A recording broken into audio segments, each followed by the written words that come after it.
Hello everyone, বান্ধবীর বিয়ে তো দেখলেই যে কোন বান্ধবীর বিয়েতে আমরা খেতে গেছিলাম, কিন্তু কোন জায়গায় গেছিলাম সেটা দেখবে না?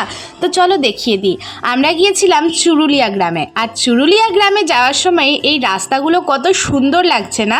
মনে হচ্ছে যেন পাহাড় নদী প্রকৃতির মধ্যে দিয়ে যাচ্ছি। আমার তো বান্ধবীর গ্রামটা খুবই সুন্দর লেগেছে। তারপরে দেখো এখানে একটা ছোট্ট পুকুর ছিল, সেখানে কত সুন্দর সুন্দর হাঁস ছিল, তাই না?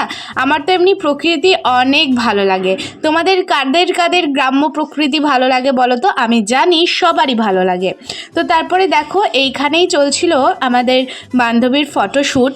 তার আগে তোমাদেরকে দেখিয়ে দিলাম যে জায়গাটা কত সুন্দর, কারণ এত সুন্দর জায়গায় এসেছি আর তোমাদের সাথে শেয়ার না করে থাকতে পারি এমন কখনো হতে পারে না। তাই জন্য তোমাদের সাথে একটু শেয়ার করে নিলাম। আর এইটা ওই যে গানটা শুনেছিলে না, দেবের শুটিং হয়েছিল মনে হয় এই জায়গাটাতেই, ওই কিশোরী কিশোরী গানটায়। তো চলো এরপরে দেখিয়ে দিই। এইটা হচ্ছে চুরুলিয়ায় কাজী নজরুল ইসলামের বাড়ি।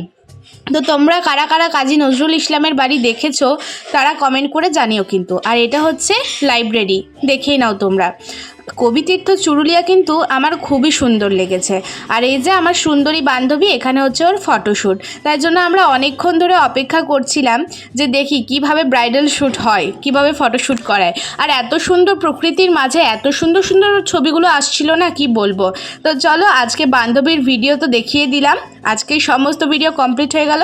আরও ভিডিও নিয়ে আসছি। আমার ভিডিওগুলো ভালো লাগলে অবশ্যই কিন্তু ফলো সাবস্ক্রাইব করতে একদমই ভুলবে না। বাই।